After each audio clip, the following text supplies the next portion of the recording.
están? Bienvenidos a una clase más de la Cátedra de Derecho y Salud de la Facultad de Ciencias Médicas de la Universidad de Buenos Aires. Hoy, más allá de lo que venimos viendo en las anteriores clases, vamos a profundizar un poco con temas de derecho administrativo y salud.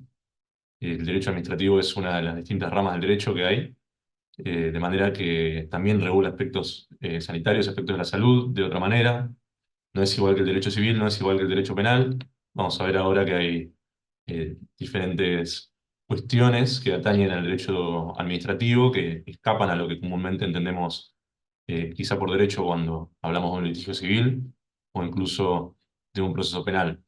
El derecho administrativo regula aspectos del Estado, particularmente de la administración pública, y hoy en día, con la creciente internacionalización de las diferentes áreas del Estado, de la gestión, también tenemos que tener en cuenta que el derecho internacional juega un rol importante en la administración de la salud. De manera que el derecho administrativo podríamos decir de una manera preliminar, introductoria, que es la rama del derecho que regula la actividad administrativa del Estado, y hoy veremos en particular la actividad administrativa en temas de salud, que es una actividad administrativa particular. Cuando hablamos de actividad administrativa, por ejemplo, nos referimos al RENAPER, Registro Nacional de las Personas. Eso es actividad administrativa. Es un órgano administrativo del Estado que regula cuestiones que hacen a la vida pública de una manera, eh, digamos, republicana, inmersa en el sistema constitucional argentino. Y eso, llevado a la salud, tiene otras implicancias que son, digamos, de índole también públicas, pero ahora vamos a ver un poco más en profundidad de qué tratan en particular. Yo lo que quiero hacer, lo que me gustaría recapitular un poco, es que quede, digamos, eh, más sólido el concepto de derecho a la salud. Hemos visto en diferentes clases, en la clase de amparos, en la clase de responsabilidad médica, vimos diferentes maneras en las cuales un profesional de la salud se puede ver inmerso, también en la de escenarios judiciales, se puede ver inmerso en un aspecto, digamos, quizá litigioso. Esta clase va a tener un poco más que ver con cómo se puede entender al derecho a la salud y digamos, la administración de la salud en un marco jurídico. Así que vamos a ir con unas diapositivas que tengo acá preparadas.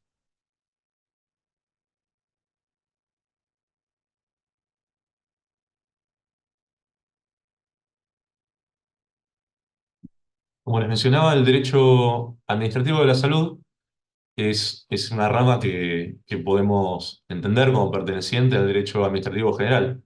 El derecho administrativo general, uno de los conceptos más importantes de esta rama del derecho es el denominado acto administrativo. El acto administrativo está regulado en la legislación nacional y es una actividad del Estado que consiste en la emisión de como dice el término, un acto, que es una declaración unilateral de parte en general de algún funcionario, que regula un aspecto ad hoc, algo particular el caso en cuestión. En general proviene de un expediente administrativo. Esto ahora vamos a ver un poco más, pero lo que a mí me gustaría que quede definido en esta clase es que hoy el derecho administrativo y la regulación jurídica de la administración de la salud no se cierne exclusivamente a lo que tiene que ver con estrictamente la actividad de los funcionarios nacionales, sino que también tenemos que pensar en los funcionarios provinciales e incluso en los funcionarios municipales, pero más allá de lo nacional, también tenemos que tener en cuenta cómo se administra a nivel internacional la salud. Esto sucede porque a partir, en particular, de la década de 1990, con la acentuación de un proceso intensivo de globalización en la sociedad contemporánea, vemos que hay algunos aspectos que se han coligado, se comparten con la administración internacional. Este es el caso, por ejemplo, de la Organización Mundial de la Salud o de la Organización Panamericana de la Salud, que son la OMS y la OPS respectivamente. Desde estos organismos podemos también reflexionar sobre cómo las competencias de los estados nacionales han, han sido en mayor o menor medida compartidas, o algunos autores dicen incluso delegadas, a entidades supranacionales que tienen, por supuesto, la Argentina tiene incidencia en ellas, pero la Argentina no es el único estado que tiene un decir en estas administraciones supranacionales de temas que, aunque pueden llegar a ser más propios del derecho internacional, también afectan al quehacer nacional. Y de alguna manera la práctica jurídica termina consistiendo en un vaivén, en un ida y vuelta entre el derecho nacional y el derecho internacional. Eh, Esto se ha acentuado a partir de la reforma de 1994. Como ustedes saben, hay un artículo en particular de la Constitución Nacional, el 95-122, que lo que ha hecho es incorporar a tratados internacionales con jerarquía constitucional a la normativa nacional. De manera que la norma más importante del sistema nacional, que es la Constitución Nacional, ha incorporado a tratados internacionales dentro de la jerarquía constitucional. Que esto, como veremos, implica en la práctica una equiparación de normativa internacional a la máxima normativa nacional. De manera que la Argentina hoy como país, como Estado, reconoce al derecho internacional en algunos aspectos, particularmente los de derechos humanos, los tratados de derechos humanos, los equipara al máximo ordenamiento nacional. Esto tiene ciertas implicancias, eh, no solo a nivel normativo, sino también directamente a nivel jurisprudencial, que es la aplicación de las normas. Pasando a la primera diapositiva, lo que nosotros hemos visto un poco es la facultad de las personas de entablar litigios o participar de diferentes escenarios judiciales en aspectos de la salud. Esto proviene de un derecho particular, que es el que estamos tratando en esta cátedra en general, que es el derecho a la salud. El derecho a la salud y el derecho de la salud son conceptos que parecen similares, son similares, pero no son estrictamente lo mismo. Eh, Antes de entrar en lo que dice esta diapositiva, me gustaría mencionar brevemente una diferencia entre lo que es el derecho subjetivo y lo que es el derecho objetivo. Esta es una diferenciación tradicional, podemos decir, de la doctrina jurídica, por lo menos en lo que hace nuestro país. Se diferencia de la facultad, que es el derecho subjetivo, es el derecho que cada ciudadano, cada habitante de la nación tiene respecto de un derecho que emana de una norma. Eh, las normas son los derechos objetivos. Es decir, cuando estamos viendo este artículo, el artículo 42 de la Constitución de la Nación, que es el que está en pantalla, lo que tenemos que entender es que este es lo que la doctrina denomina derecho objetivo. Es un derecho que está establecido y es el aspecto normativo, por eso se le dice objetivo, del derecho. Que sería objetivo es, digamos, una convención, puede ser más o menos discutible esa terminología, pero lo relevante en el caso es que eh, es interesante y es práctico conocer cuál es esa diferenciación entre derecho objetivo y derecho subjetivo, porque se habla bastante sobre, digamos, el derecho es un término eh, polisémico, a veces quiere decir alguna cosa, otras veces quiere decir otra cosa, y cuando uno dice, por ejemplo, está escrito el derecho, eh, como en este caso en el artículo 42, ahí estamos hablando del derecho en sentido objetivo, que está escrito en una norma. Esta norma fue emanada, por ejemplo, en la Convención Constituyente de 1994. Esto es diferente, por ejemplo, si nosotros decimos X persona tiene derecho a.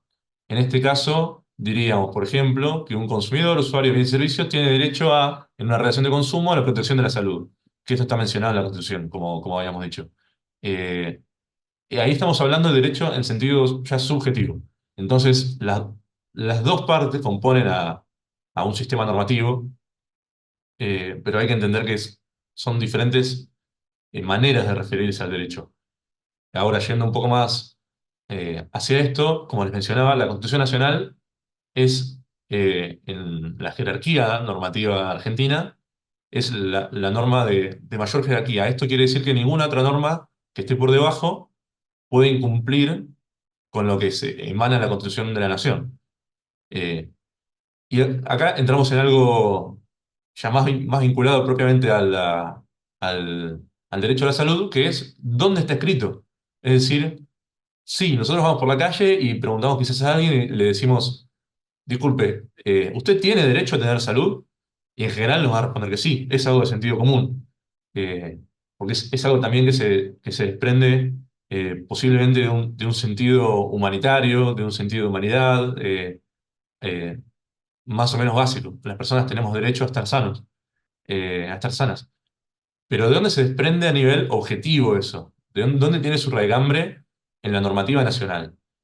Entonces uno hace una búsqueda rápida en la Constitución de la Nación y encuentra rápidamente que el derecho a la salud se menciona solamente en este artículo, lo cual es curioso. Esto en el texto propio de la Constitución de la Nación.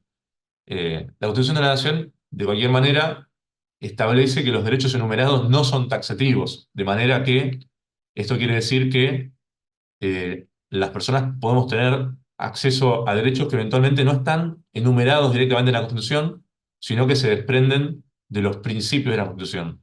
Esto puede tener diferentes interpretaciones luego jurisprudenciales, que son la aplicación del derecho por parte de los juzgados. Pero taxativamente está mencionado acá, que es el artículo 42. No es un artículo específicamente que hable del derecho a la salud, sino que habla del derecho de los consumidores.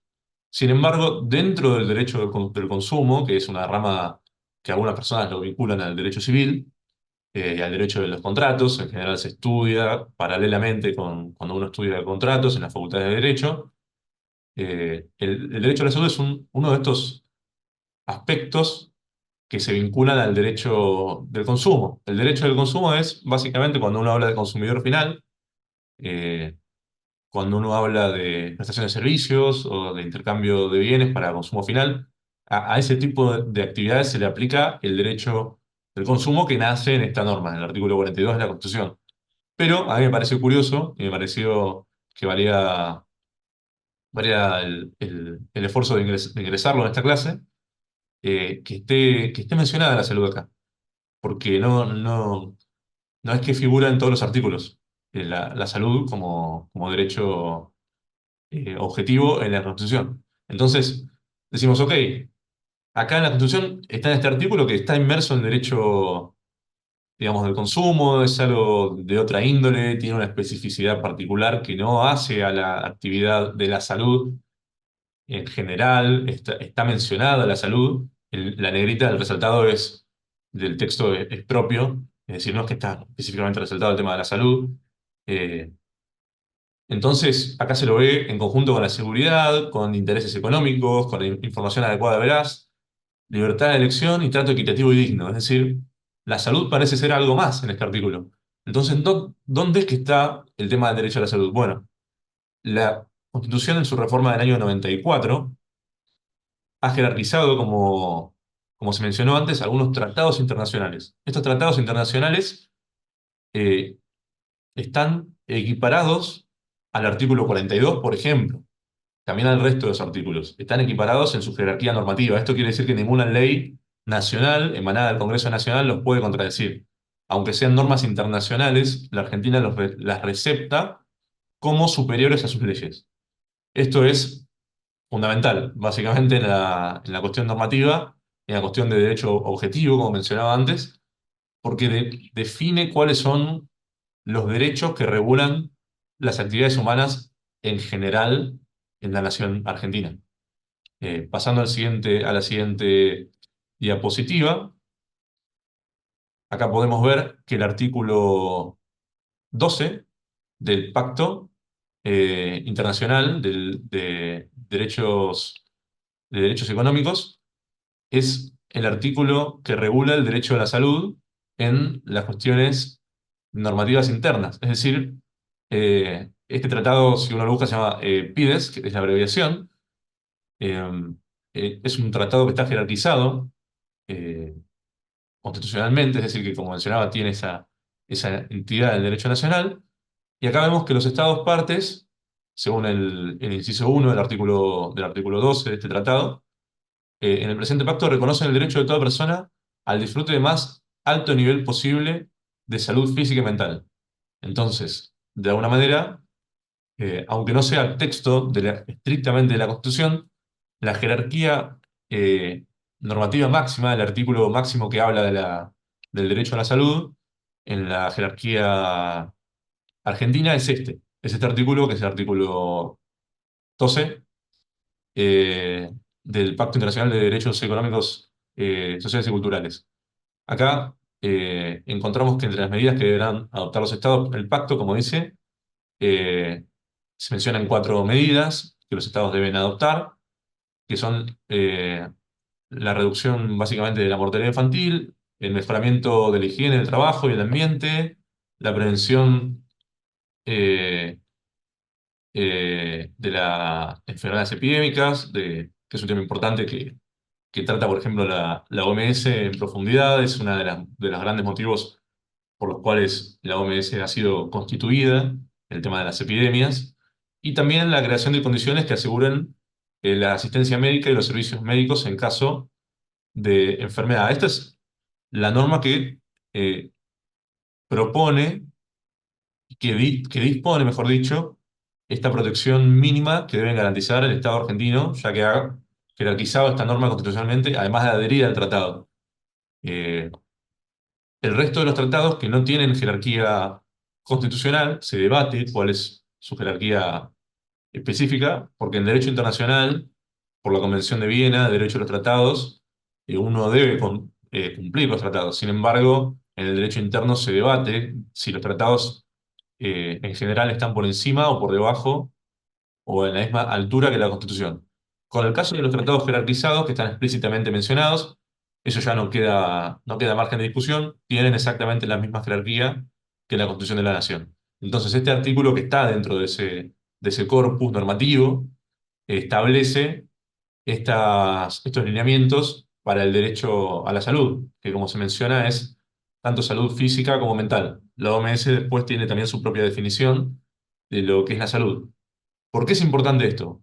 Porque si alguien nos pregunta dónde está normado el derecho a la salud en sentido objetivo eh, en el ordenamiento nacional, una respuesta solvente sería mencionar este artículo 12.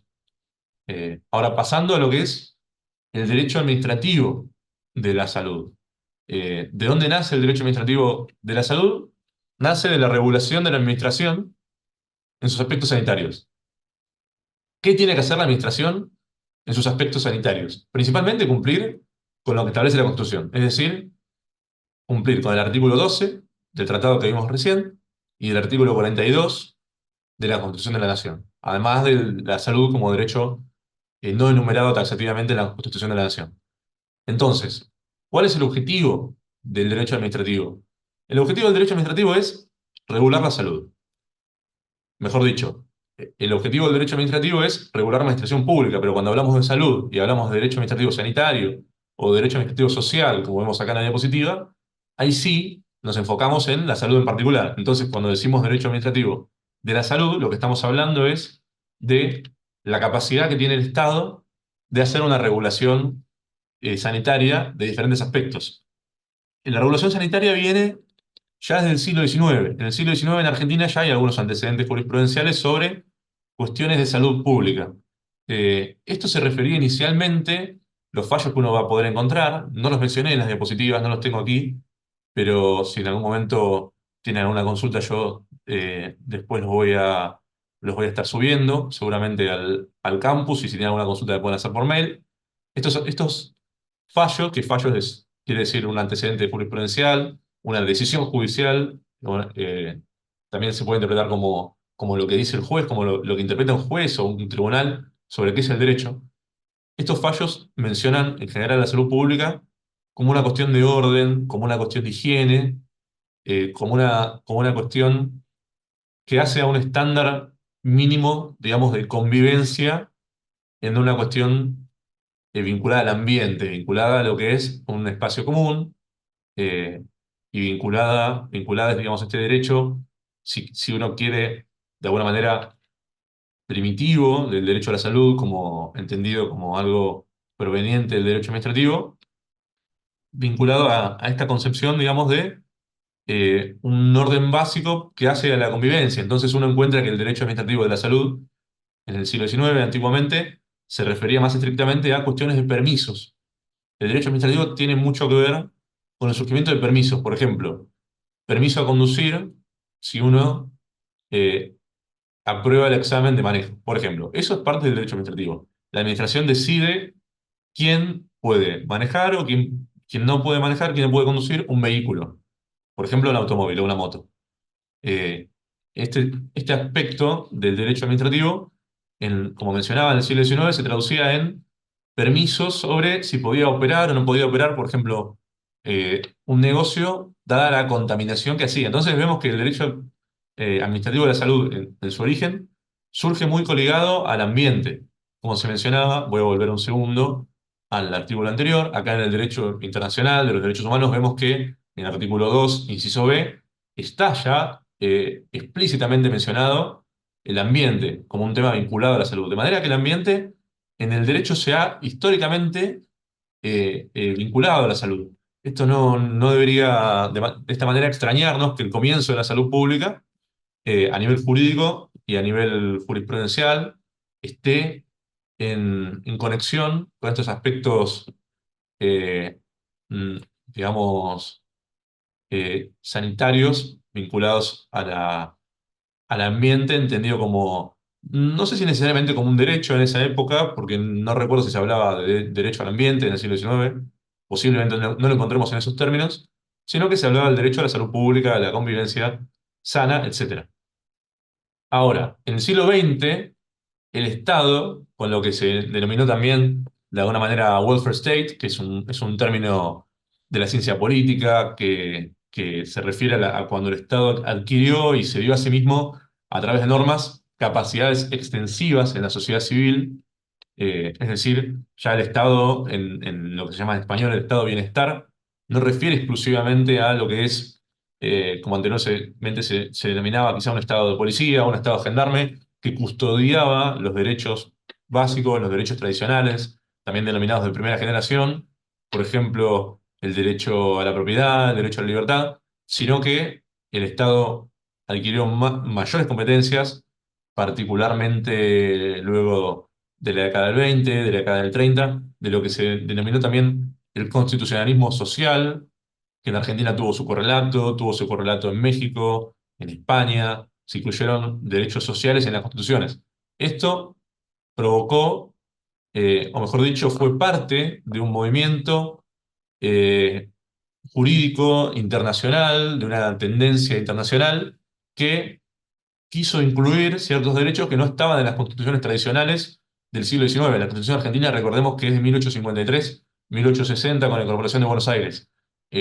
Las reformas constitucionales del siglo XX fueron las que en Argentina incorporaron los derechos sociales, económicos y culturales, que están vinculados con el tratado, como les mencionaba, con el PIDESC, que es el tratado internacional que habíamos visto en la diapositiva anterior.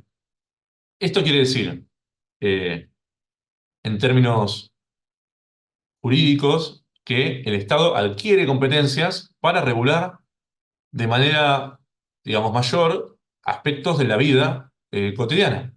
Uno de estos aspectos es la salud. No es el único. También encontramos que el Estado, a través del constitucionalismo social, eh, amplió sus competencias también en otros temas, como por ejemplo asuntos económicos, e incluso asuntos sindicales, por ejemplo.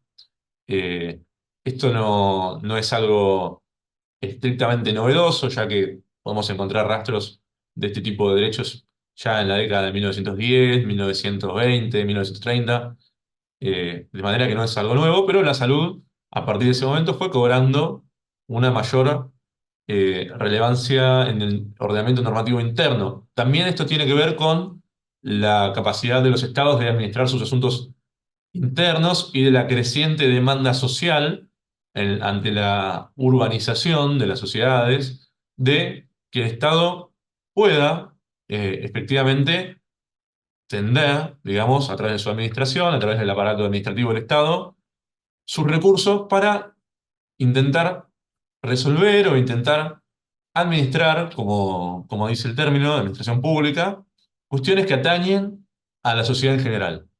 Entonces, cuando hablamos de derecho administrativo social, es un concepto que doctrinalmente lo que quiere referir es no al derecho administrativo tradicional del siglo XIX, que habla de la administración pública en un sentido más clásico, si se quiere, que es, por ejemplo, aduanas. El tema de aduanas es de derecho administrativo, pero es algo más clásico, como les digo, estos derechos de primera generación que hablamos.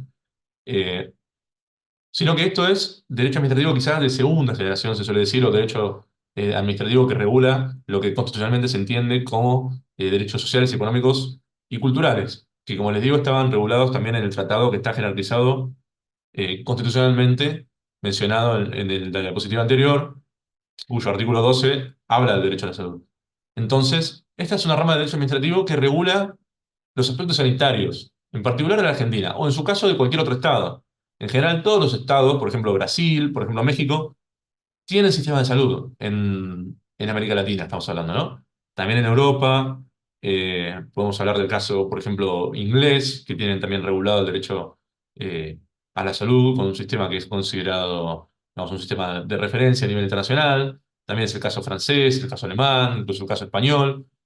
Tienen regulado el derecho a la salud de una manera activa. No es que cualquier ciudadano está librado, digamos, a su propia decisión en términos de salud, sino que hay normas públicas que, como les menciono, son parte del derecho objetivo que regula el acceso a la salud. Entonces, ¿en qué se diferencia el derecho administrativo del derecho penal y el derecho civil? El derecho civil, como vimos, por ejemplo, en la clase sobre amparos, por ejemplo, en la clase de escenarios judiciales, en la clase de responsabilidad médica, en la clase de discapacidad también. Estos derechos los derechos civiles pertenecen al ámbito privado de las personas. El derecho en general diferencia el ámbito público del ámbito privado. Es una diferenciación clásica que se ha ido matizando y se puede discutir doctrinariamente cuánta seriedad reviste, se puede discutir qué tan digamos, actual es esa diferenciación entre derecho privado y derecho público, pero lo cierto es que de alguna manera se sigue utilizando. Tanto en las cuestiones jurisprudenciales como en las cuestiones doctrinarias, se usa esta diferenciación entre derecho público y derecho privado para comprender al día de hoy ciertas cosas. Es cierto que hay derechos que como el derecho a la salud, tiene aspectos públicos y aspectos privados a la vez. Por eso digo que no es quizá tan útil la diferenciación esta dicotómica y binaria para comprender de manera, digamos, más o menos definida este fenómeno jurídico. Aún así, el derecho civil tiende a tratar sobre cuestiones, por ejemplo, contractuales o temas de responsabilidad personal, que son los aspectos tradicionales del derecho, por ejemplo, la vida, los aspectos que regulan digamos, lo que sucede cuando una persona nace o fallece, los temas de, digamos, de sucesiones, por ejemplo, eso está regulado en derecho civil, o cuando una persona hace un contrato, está, digamos, vinculada a otra a través de una donación, o dos personas, digamos, por ejemplo, hay un accidente de tránsito y eso suscita una responsabilidad civil. Son cuestiones que están vinculadas a lo que en general se entiende como la vida privada de las personas. En cambio, el derecho administrativo está vinculado estrictamente al Estado. Es decir, la actividad estatal es lo que está regulado, es lo que está regulada por el derecho administrativo. El derecho administrativo es una serie de normas que también pueden ser entendidas como la regulación del derecho constitucional en sentido infraconstitucional, es decir, una reglamentación del derecho constitucional. Como ustedes saben, la máxima norma es la Constitución con los tratados jerarquizados y por debajo se encuentran las leyes nacionales, que son las emanadas por el Congreso Nacional. Debajo de ellas, a su vez, se encuentran las leyes provinciales, emanadas por cada legislatura de cada provincia, sea unicameral o bicameral, y por debajo de eso están las ordenanzas, que son digamos, las decisiones legislativas de los municipios. Entonces esos son los tres niveles clásicos de la estatalidad en la Argentina. Y en muchos países también, no solo en la Argentina. Entonces, el derecho administrativo regula eso, regula la actividad administrativa de la administración, tanto a nivel nacional como a nivel provincial, como a nivel municipal. Yo me atrevería a decir, esto no es algo, digamos, se podría decir mainstream, o no es algo estándar en la doctrina, pero yo me atrevería a decir que hay un derecho administrativo internacional. Es decir, hay una administración internacional. Es decir, el Banco Mundial, el Banco Interamericano, la OMS, la ONU, son entidades administrativas. También tienen actividad administrativa. Y esta actividad administrativa es cada vez más relevante, cada vez más importante para las administraciones nacionales. Esto sucede por un proceso básicamente que se denomina globalización, que es un proceso bastante amplio, que puede ser interpretado de diferentes maneras, pero que en general hay un consenso que a partir de la década de 1990 hasta el año 2000 se empezó a acelerar. Esto produjo que el derecho internacional cobre una mayor relevancia en lo que es los debates nacionales respecto de cuál es el derecho objetivo, cuál es el derecho aplicable, cuáles son los estándares de aplicación.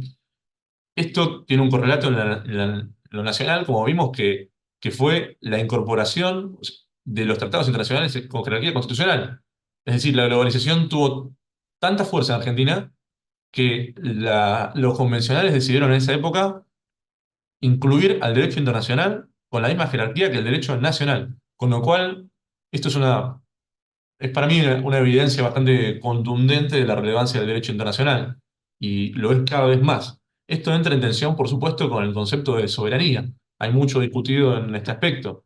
Es decir, cómo se conjuga el derecho de los países de ser soberanos, que es digamos, una conversión tradicional del Estado-Nación que nace en Westfalia en el siglo XVII. Eso se traduce luego en las constituciones nacionales, por ejemplo, en América Latina del siglo XIX. Esto es todo un movimiento internacional e histórico que produjo una comprensión del Estado que, a partir de la segunda mitad del siglo XX en particular, se ha ido ligeramente desarmando, ligeramente desconfigurando en términos jurisprudenciales, incluso en términos normativos, ya que como estamos viendo, la relevancia de las relaciones internacionales en el derecho, a mi criterio, es cada vez mayor, cada vez las sociedades nos encontramos más eh, a través de la tecnología también, que es muy importante a nivel social. Estamos cada vez más interconectadas, de manera que ya las relaciones no se dan únicamente entre nacionales, como podía pasar seguramente en el siglo XIX, que era más difícil quizás en el siglo XIX que uno esté conectado diariamente con gente de otros países. Hoy ese no es el caso. De manera que, como les digo, a mi parecer, el derecho administrativo también tiene que ser entendido como algo que estudia al derecho internacional. Y a su vez el derecho internacional tiene que comprender que hay un derecho internacional administrativo. Eh, Esta diferenciación también entre derecho internacional y derecho nacional es algo, por supuesto, clásico. Es una concepción clásica del derecho. Es una concepción incluso decimonónica. Yo no diría que hoy podemos diferenciar tan claramente el derecho nacional del derecho internacional. ¿Por qué? Porque la Argentina existe un concierto de naciones y sus pactos internacionales jurídicamente han de ser respetados por la Convención de Viena de Derechos de Tratados. Esto es una concepción también que a nivel de derecho internacional, de cortes internacionales, está claramente establecido. De manera que el derecho nacional incorpora el derecho internacional, y a su vez, cuando hablamos de cortes internacionales, nos solicitan que el derecho internacional sea cumplido incluso por encima de las constituciones. Ok, estamos en un contexto en el cual no es tan clara la diferenciación entre cómo se aplica el derecho nacional, cómo se aplica el derecho internacional. Hemos visto también casos en el pasado, obviamente, de derecho comparado, en donde se aplican cuestiones de derecho extranjero a lo nacional. Se usa también esto en derecho internacional privado, pero no es el caso, no es a lo que me refiero. Yo me refiero a una cierta difuminación de los límites. Esta difuminación de los límites es cuando, por ejemplo, hablamos de cuando la Corte Interamericana de Derechos Humanos estudia un caso nacional. Es decir, que hay una especie de jurisdicción eh, extranjera o de jurisdicción internacional que aplica sobre casos nacionales. Lo mismo incluso a nivel técnico quizás un poco más complejo, pero cuando hay una prórroga, digamos, de la jurisdicción, cuando el Estado nacional solicita la aplicación, por ejemplo, de los tribunales de la ley de Nueva York y la competencia de los tribunales de Nueva York en los casos de litigios por deuda nacional. Eso es un caso, digamos, de internacionalización de la cuestión judicial argentina, que es muy clara. También en el caso, digamos, por ejemplo, del arbitraje, que es una práctica cada vez más en boga en el caso de las empresas, tanto nacionales como multinacionales. De modo que, a mi entender, no me parecería correcto plantear que a nivel de derecho de la salud hay una diferenciación de blanco o negro, binaria, en términos de lo que es derecho internacional con el derecho nacional, sino que hay un vaivén, hay un ida y vuelta de los organismos nacionales con los organismos internacionales. Entonces, como dijimos, retomando esta diapositiva, el derecho administrativo es aquel que regula la Constitución. Es una definición más o menos vaga porque se puede aplicar también a cualquier otro tipo de derecho.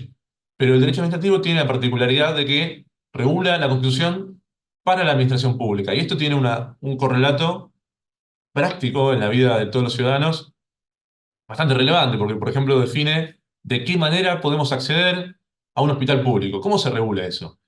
Cuando un director de un hospital emite un reglamento, por ejemplo, que dice eh, quién puede, por ejemplo, acceder por esta entrada, por donde, por ejemplo, puede llegar a ingresar una ambulancia. Eso es derecho administrativo. Es decir, si si un funcionario nombrado, por ejemplo, en un hospital, un funcionario público, emite un reglamento sobre cómo se tiene que gestionar un aspecto interno de una institución, sea, por ejemplo, el Ministerio de Salud de la Nación, o sea, un hospital, o sea, como mencionamos acá, la ANMAT, por ejemplo, una disposición de la ANMAT. Esos son reglamentos administrativos, es decir, cuando hay un reglamento que es emanado por una autoridad administrativa, eso es parte del derecho administrativo. Eso no quiere decir, es decir, no quiere decir que ese derecho emanado por una autoridad administrativa esté por encima de lo legislativo. No es así. Lo legislativo, en cuanto a reglamentación, está por encima de lo administrativo. Esto es porque la propiedad de reglamentar esa potestad es propia de los organismos legislativos, es decir, del Congreso de la Nación, legislatura provincial, honorables consejos deliberantes eventualmente. Pero esta eh, práctica no es exclusiva, esa potestad, digamos, de normar en el contexto nacional, no es exclusiva de los organismos legislativos. Una entidad administrativa también puede hacerlo. Es muy frecuente que pase, de hecho. Por ejemplo, un caso muy conocido en el derecho administrativo es el Banco Central. El Banco Central está constantemente mandando normas que los bancos comerciales tienen que cumplir. Este caso se replica también, por ejemplo, en la Superintendencia de Servicios de Salud de la Nación. La superintendencia lo que hace es emitir reglamentos que los seguros de salud tienen que cumplir. Cuando la superintendencia emite un reglamento, ese reglamento, aunque no sea legislativo, es propio del poder administrativo, no es opcional, es decir, son reglamentos vinculantes de las entidades administrativas. Entonces, de esta manera, comprendemos que el derecho administrativo en el ámbito sanitario o derecho administrativo social, se puede denominar, tiene cierta relevancia a la hora de analizar las prácticas de la salud. ¿Por qué tiene relevancia? Tiene relevancia porque es el derecho que estudia las cuestiones que atañen a las reglamentaciones normativas de todas las instituciones nacionales, provinciales e incluso municipales de salud. Un ejemplo muy claro es el Ministerio de Salud de la Nación, que regula aspectos relevantes de la sociedad. También la ANMAT, que regula administrativamente cuáles medicamentos son aprobados y cuáles no, cuáles se pueden vender en farmacias, de qué manera. Eso lo hace la ANMAT, que es una agencia nacional, y eso es un organismo administrativo. Por eso, a mi criterio, es relevante que ustedes, como profesionales, futuros profesionales de la salud, comprendan cuál es el contexto en el cual ustedes están inmersos, cuál es el contexto en el que van a trabajar. Y este no es un contexto azaroso, es un contexto que está regulado, es un contexto que está normado por organismos legislativos, pero también por organismos administrativos. Y a veces la especificidad de las actividades que realizamos provoca que las normas generales legislativas sean un poco quizá lejanas a nuestras prácticas habituales y que las normas que son emanadas por entes administrativos tengan a veces una mayor incidencia en las cuestiones cotidianas. Esto dado a la cercanía que tenemos con la administración pública, que es donde pasamos a veces horas enteras, por ejemplo, en el caso de los médicos que trabajan en hospitales públicos. Un hospital público es una entidad pública que está regulada por derecho administrativo. Entonces, cuando un médico trabaja o cuando un profesional de la salud trabaja en un hospital, está intermediado a nivel jurídico por cuestiones vinculadas a el derecho administrativo. Lo mismo en el caso de Malbrand, que formalmente se llama la ANLIS. Es una entidad de derecho administrativo que, por ejemplo, en el caso de la pandemia, fue bastante relevante. Entonces, para entender, digamos, una concepción general de este derecho administrativo, de esta, digamos, rama del derecho, a mi criterio lo relevante es que comprendan que este derecho regula la administración, que no es ni el derecho civil ni el derecho penal lo que regula la administración pública, sino que es otra rama que se llama derecho administrativo, que tiene sus propias normas, tiene su propia lógica, tiene, digamos, su propia doctrina y eventualmente también tiene sus propios juzgados, que son, por ejemplo, a nivel federal, los juzgados contenciosos administrativos federales y la Cámara Federal en lo contencioso administrativo. De manera que un litigio ante el Estado no se litigará ante un tribunal civil, no se litigará ante un tribunal penal, se litigará ante un tribunal contencioso administrativo que funciona con su propia lógica y sus propias normas. Esto para que ustedes comprendan a fondo la diferencia que puede haber entre una norma administrativa, una norma civil y una norma penal. Por ejemplo, ahora lo internacional y lo constitucional es transversal a esto. Como dijimos, tanto el derecho penal como el derecho civil como el derecho administrativo son reglamentaciones del derecho constitucional, que es, digamos, la fuente en general de las normativas eh, inferiores a esta. Finalmente, yo quería agregar un aspecto que a mí me parece relevante en lo que es administración. Cuando hablamos de reglamentación de la administración, que es propio del derecho administrativo, también tenemos que comprender que hay una rama que no es derecho administrativo estrictamente, pero que se encuentra bastante vinculada, que es el derecho financiero. El derecho financiero es, en algún aspecto, una de sus ramas, es el derecho presupuestario. El derecho presupuestario es cómo se financia a la administración pública.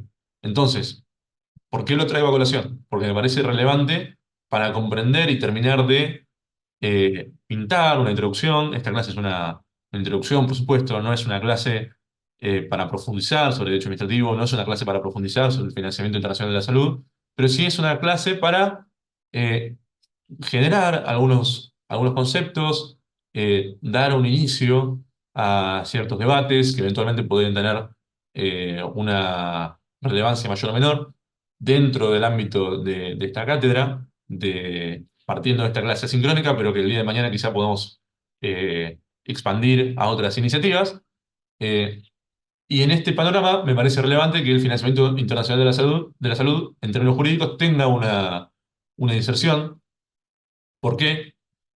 Porque a mi criterio los organismos internacionales son eh, entidades que no solamente, eh, digamos, regulan sus cuestiones internas o regulan el plano internacional, sino que también tienen incidencia en el plano nacional, no solo en la Argentina, sino en muchos otros países. Pero, por ejemplo, el Banco Mundial, el Banco Interamericano de Desarrollo, son entidades de financiamiento del desarrollo que están muy enfocadas en cuanto al aspecto sanitario en desarrollar programas de salud. De manera que el Banco Mundial y el Banco Interamericano de Desarrollo, también conocido como BID, son entidades que emanan programas en consenso con los estados sobre salud. Es decir, dentro del abanico de posibilidades que tienen, por ejemplo, infraestructura, energía, educación, también la salud es un ítem sobre el cual el financiamiento del desarrollo, que es esto que menciono como financiamiento internacional, se llama financiamiento del desarrollo, que es parte del derecho internacional, es, digamos, una parte anexa que es, a mi criterio, muy relevante en términos de la salud, porque muchas veces puede definir si una política pública tiene financiamiento o no. Y que una política pública tenga financiamiento o no, no es algo menor, no es baladí. Es decir, a veces el financiamiento provoca que la política pueda llevarse a cabo o no, porque el financiamiento, de alguna manera, es uno de los elementos que constituye, en términos administrativos, la factibilidad de una propuesta pública. Entonces, si una propuesta pública sea factible o no, en general puede depender, entre otras cosas, de que haya financiamiento o no para esa propuesta. Entonces, estos organismos proponen políticas públicas y además las hacen viables o no, dependiendo del consenso que se genere con los estados. A su vez, hay otro tipo de organismos internacionales que también pueden financiar proyectos de salud, pero a la vez quizás son un poco más regulatorios, como la OMS o la OPS. Estos dos organismos, uno pertenece al ámbito, digamos, de Naciones Unidas, el otro pertenece al ámbito de la OEA, en sentido más o menos laxo, son entidades que, a mi criterio, son relevantes para comprender el panorama de la salud de la Argentina. Y no es simplemente entender al derecho administrativo como una cuestión interna lo que nos va a hacer comprender cómo funciona la salud en Argentina.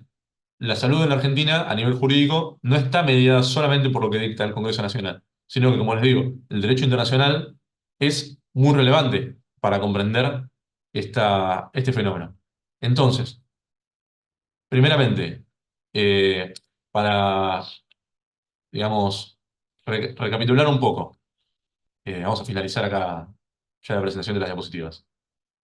Lo que entendemos por derecho administrativo es la regulación nacional de la administración pública, tanto a nivel nacional, a la redundancia, como a nivel provincial, como a nivel municipal.